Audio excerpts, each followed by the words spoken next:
Episode 100, Vic. It's Goku versus Cauliflower. There's some interesting stuff that happened between them. I know one of the things that I brought up to you was the fact that it seems like she kind of jumped to Super Saiyan 2 really fast. Seems like these guys are pretty quick on this universe to just level up.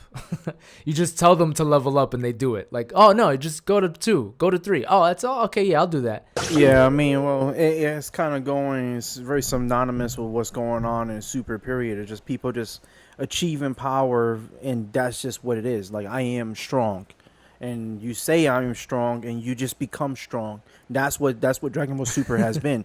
You know, like, yeah. We'll make Master Roshi fucking strong. We'll make this guy strong. Now it's like I don't mind her being strong because they kind of said she was strong anyway. But the fact she just became Super Saiyan, and now she's becoming Super Saiyan 2, it's like, well, does everybody remember? The writers obviously don't. Akira obviously doesn't remember. But it was a process to get to. Mm-hmm.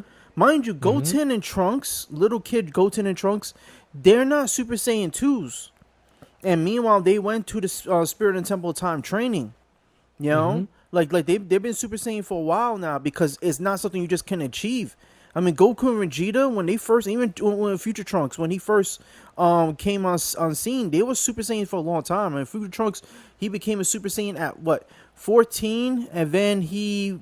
was at 17 when he was teaming up with these guys, and he was 18 in the Spirit and Temple of Time, and he still wasn't a Super Saiyan 2 after all this stuff that was happening. All these things is a process.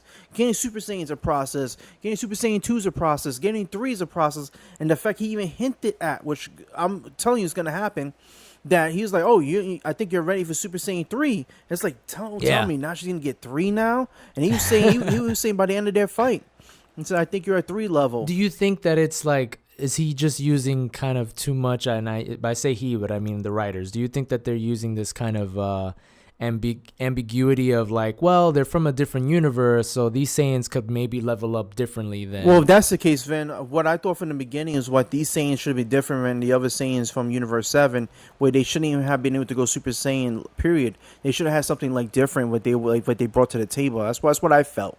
You know? Yeah. But the fact I was actually disappointed when Kaba went Super Saiyan. Like, I felt like when Vegeta said, okay, go Super Saiyan, Kaba said, I'm like, what's that? I don't need that. This is what I got. You know? Yeah. And what they should have did from the beginning is that if they wanted these characters to be this strong now, they could have easily just made them this strong.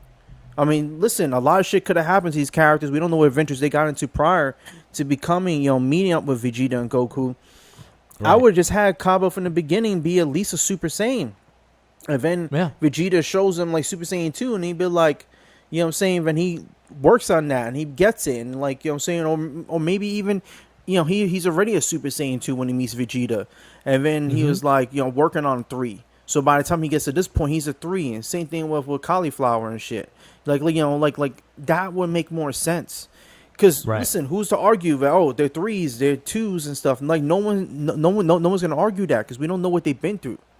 These are new characters, but the fact you've seen them get Super Saiyan for the first time, then now everything seems ridiculous. It's funny because they all kind of mention the tingling of their back, like that's how they associate. Oh, that's how easy it is to... There should still be like a ruling and stuff. You can't just say the characters from another universe and stuff. There was a Yardrak that was in there, and they were showing him, and actually they showed him a little prior to him actually fighting her. They showed him fight a Yardrak, and it was weird because they set up this guy like he's supposed to be something, like, oh shit, like he mentioned that to Vegeta. Oh, there's a Yardrak here, and this is mind you, the Yardrak's the one who taught Goku how to teleport, and he had made mention to everybody else after he learned the technique that they have a whole bunch of techniques that they know Yardraks are not really particularly strong, but they have a whole bunch of interesting techniques which makes them deadly in their own right, but they're not too strong. But now here you got a Yardrak who's strong. Because mind you, he's one of the top 10 strongest ones from that universe, whatever universe he's representing. Where he's from. That means he's strong. He's one of the top 10. Now you have a strong Yardrak that knows techniques. And you only seen him really using one. He was teleporting around Goku. Goku was trying to get a beat on him. And when this chick takes him out, and it's like, okay, there you set up, you make mention of this character, and you take him out to go highlight and showcase this other character. which I wasn't really feeling. I'm not really feeling her character. I'm not feeling Kaba's. I know everybody else is because they're like saying like crazy and stuff, but I'm not. When you like show me that these guys are relatively weak compared to Goku. Like there's no chance that she has in like beating him. I think there has to be some type of balance between, or like you said, some type of rules that definitively say, well, these are Saiyans, but they're from a different universe. This is how they get their power, but don't make it that like that's just too easy. Like it's just she can go through 1 to 3 almost in a matter of one battle just by him telling her that it's possible to do it. Not even teaching her. It's just like, no, it's possible to do it, and then her figuring it out. The only thing I thought was interesting was Kale. I remember you were talking about that. I mean, you're like, okay, so a legendary Super Saiyan is stronger than a Super Saiyan God, and I was like, that's a good point, because technically Broly, it was nowhere near a Super Saiyan God's level and strength, right? And I didn't mind what she was doing against Goku. What I mind, not the fact she was taking full face Kamehameha and God form and stuff. I didn't mind that if they would explain like how she was able to do that, because if she's Broly and stuff, and she just became a Super Saiyan and she's just the legendary Super Saiyan, then I'm fine with that. And she's as strong as she is. I'm fine with that. They just gotta explain like how is she's able to do this? What makes her shit different? Because there was no really talk about that. And that's the thing about Broly. Like it was like kind of a conversation. Like people weren't really sure like what was Broly like what was his power? Was he a Super Saiyan 2? Because his stuff was a little bit unique. Because his hair coloring was a little differently. His power ups were differently.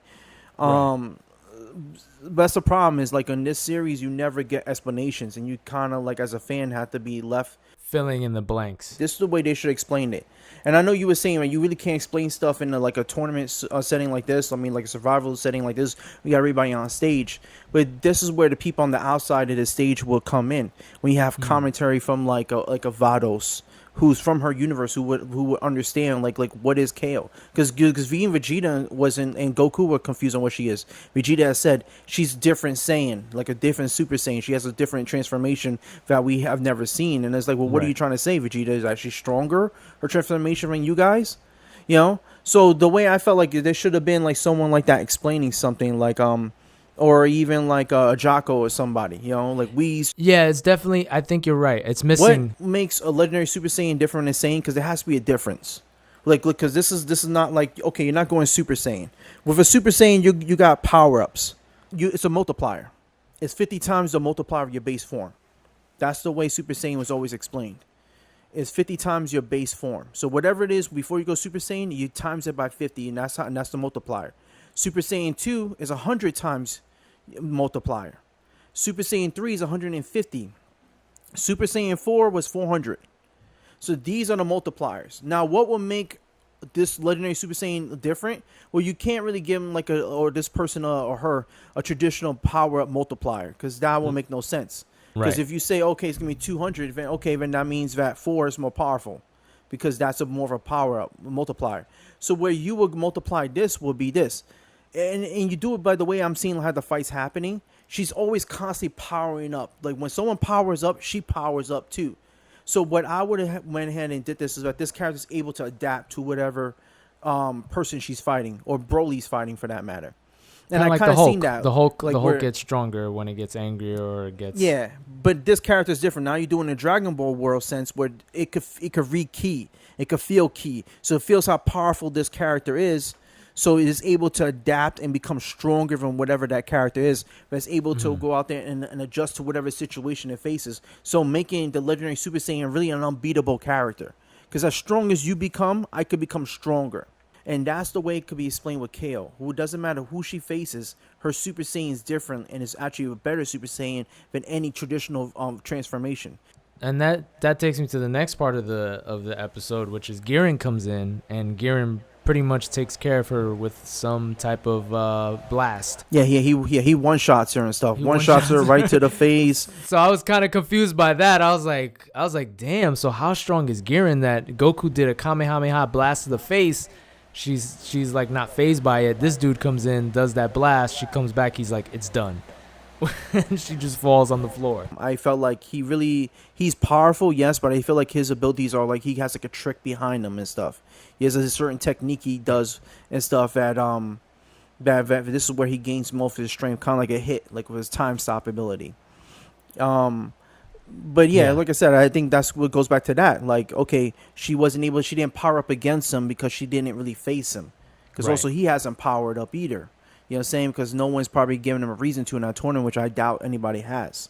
Right. So that's the way I seen it, is that you have to kind of beat her like suddenly in order to actually win a fight against her. Because even if she would like have a prolonged fight with him, she could more than likely beat him.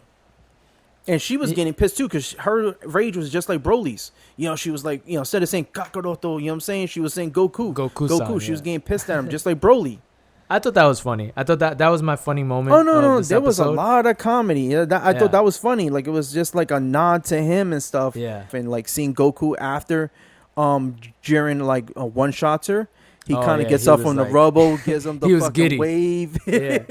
He's like, yeah, let's fight. Hey, let's buddy. Fight. You know what I'm saying? Look, thank you for taking care of her for me. So now we don't have to worry about her. Now it's just you and me.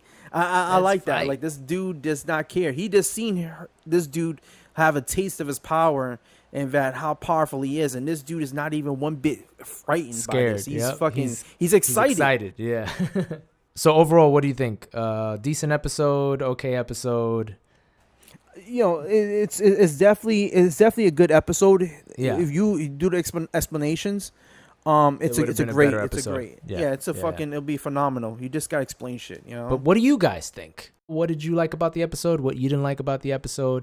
Also follow us on Twitter as always. We'll see you next time.